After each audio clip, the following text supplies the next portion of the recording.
दोस्तों अभी अभी चीन ने वीटो पावर का इस्तेमाल करते हुए भारत को इतना बड़ा झटका दिया है जिसे पूरी दुनिया में डिस्कस किया जा रहा है। ऐसे में प्रधानमंत्री मोदी के पास चीन के वीटो पावर का तगड़ा इलाज भी मौजूद है जिसे लोग सुपर वीटो पावर बता रहे हैं। बता दें कि चीन भारत के इस सुपर वीटो पावर को पाने के लिए पिछले 6 सालों से तड़प रहा है, लेकिन मोदी ने उसे नचा नचा कर गधा बना दिया है। ऐसे में भारत की अनुमति के बिना चीन की कोई भी भारी भरकम मिसाइल, ड्रोन या हथियार दूसरे देश को नहीं बेच सकता। इन सभी खरीद बिक्रियों के लिए उसे पहले भारत से परमिशन लेनी पड़ेगी। पिछले 6 सालों से भारत ने एमटीसीआर में चीन की हवा टाइट कर रखी है। एमटीसीआर का सदस्य बनने के लिए चीन घनी तपस्या कर रहा है, लेकिन उसे भारत इस संस्था में घुसने तक नहीं दे रहा। अब इसी प्रकार भारत को यूनाइटेड नेशन के विकल्प के तौर पर एक नए संस्थान का निर्माण करना होगा, जहां चीन की एंट्री पर पाबंदी लगानी होगी। तभी जाकर दुनिया में सुख चैन और शांति आ पाएगी। अभी अभी वीटो पावर का इस्तेमाल करते हुए यूनाइटेड नेशन सिक्योरिटी काउंसिल में चीन ने भारत को जो दर्द दिया है वह न केवल खतरनाक बल्कि बेहद घातक भी है। ऐसे में अब एक बार फिर से सवाल उठ गया है कि आखिर भारत को वीटो पावर क्यों नहीं मिल रहा। दुनिया की 5वीं सबसे बड़ी अर्थव्यवस्था वाला देश न केवल दुनिया का सबसे बड़ा लोकतंत्र है बल्कि अब दुनिया का सबसे बड़ा आबादी अपने पास भी रखता है। भारत के पास 180 देशों से ज्यादा का समर्थन प्राप्त है। यह सभी देश चीन से नफरत और भारत से बेहद प्रेम करते हैं। दोस्तों यह बात तो सच है कि अब यूनाइटेड नेशन की गरिमा नहीं बची।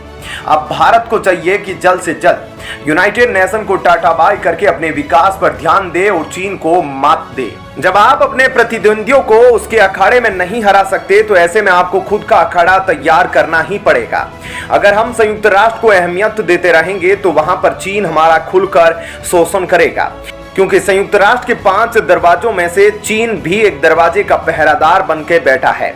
अगर भारत को वीटो पावर चाहिए तो यूएनएससी के 5 दरवाजे पर बैठे 5 पहरेदारों से अनुमति लेनी पड़ेगी, लेकिन चीन कभी भी भारत को आसानी से अनुमति नहीं देने वाला।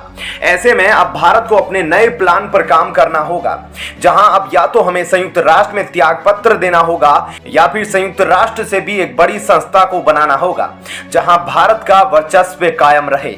दोस्तों यूनाइटेड नेशन सिक्योरिटी काउंसिल में जिन देशों ने भारत को सबसे ज्यादा नुकसान पहुंचाया है उसमें चीन एक बड़ा नाम है।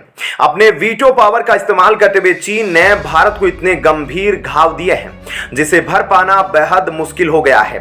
वैसे तो भारत ने संयुक्त राष्ट्र को हाल ही में बड़ी बड़ी धमकी दे दी है। विदेश मंत्री एस जयशंकर के नेतृत्व में हाल ही में भारत ने यूएन को सिर पर उठाते हुए कहा था कि अगर हमें वीटो नहीं देंगे तो जल्द ही यूनाइटेड नेशन बर्बाद हो जाएगा। अगर भारत ने संयुक्त राष्ट्र को टाटा बाय किया तो तकरीबन 180 देश संयुक्त राष्ट्र छोड़ सकते हैं जो भारत का खुलकर समर्थन करते हैं। भारत ने यूनाइटेड नेशन पर ऐसे ऐसे हमले किए हैं जिसे करने के लिए आज तक किसी भी देश ने हिम्मत तक नहीं जुटाई, लेकिन इन धमकियों का चीन पर कोई असर पड़ता दिखाई नहीं दे रहा है। यूनाइटेड नेशन में वीटो पावर का इस्तेमाल करते हुए चीन अपने नापाक इरादों में सफल होता जा रहा है और भारत कुछ भी नहीं कर पा रहा। आज एक बार फिर से संयुक्त राष्ट्र में चीन ने भारत को डंक मार दिया है जिसका जहर आसानी से नहीं मिटाया जा सकता। आज से 70 साल पहले भारत ने चीन को वीटो पावर गिफ्ट किया था। तब के प्रधानमंत्री पंडित नेहरू ने चीन को अपना करीबी दोस्त मानकर यह एहसान किया था, लेकिन आज देख लीजिए वही चीन वीटो का इस्तेमाल करते हुए एक विषैला नाग बन गया है जो हर बार भारत को डंक मारकर आईसीयू में पहुंचाने का काम करता है। दोस्तों कश्मीर से लेकर पूरे भारत में जो भी आतंकी हमले होते हैं उसमें इनडायरेक्टली तरीके से चीन का बड़ा हाथ होता है, लेकिन मीडिया आपको बताती है कि आतंकी हमले पाकिस्तान से हो रहे हैं। अगर इन आतंकियों को चीन की तरफ से मदद मिलना बंद हो जाए तो यह भारत की तरफ आंख उठाने की गुस्ताखी भी नहीं करेंगे। भारत ने यूएनएससी में आतंकी संगठन जैश-ए-मोहम्मद चीफ मसूद अजहर के भाई अब्दुल रऊफ अजहर को ब्लैकलिस्ट करने की दोबारा मांग उठाई है।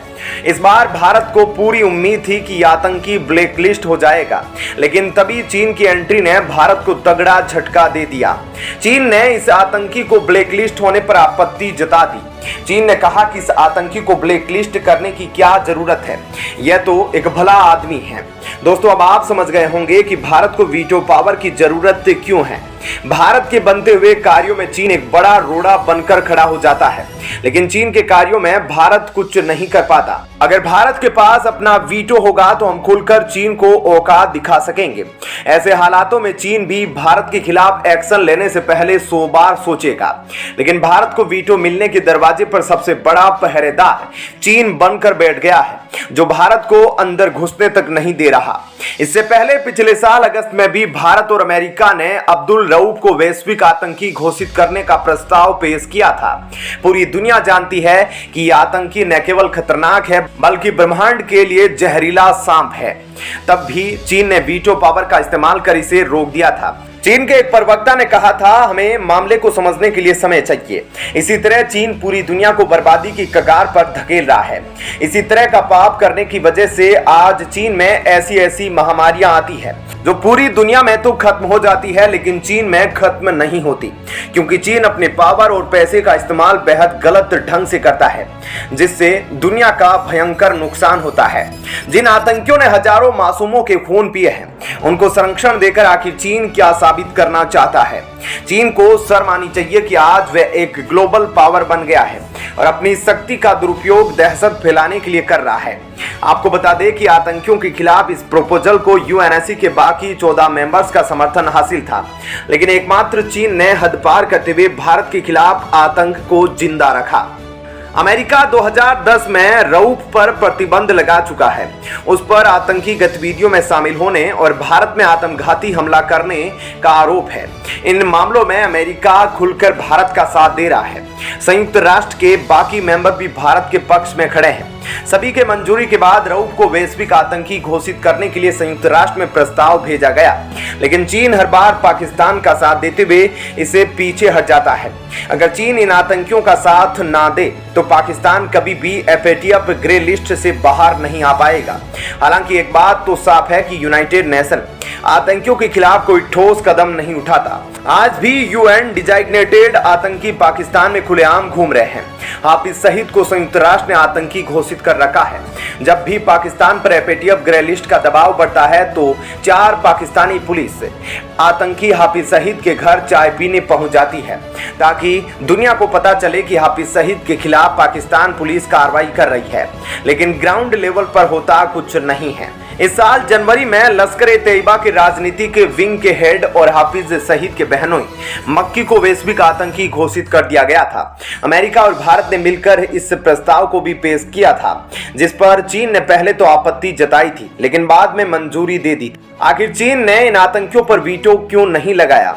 आप अपनी राय नीचे कमेंट में जरूर लिखें। जानकार बताते हैं कि उस वक्त चीन पर भारत और अमेरिका की तरफ से जबरदस्त दबाव बनाया गया था। ऐसे में आपका इस खबर पर क्या कहना है? कमेंट सेक्शन में जरूर बताएं। क्या भारत ये डिजर्व करता है कि भारत को यूएन में वीटो मिले, या फिर भारत एक अलग से ऐसा संगठन बनाए जहां पर चीन का कोई दबाव ना हो?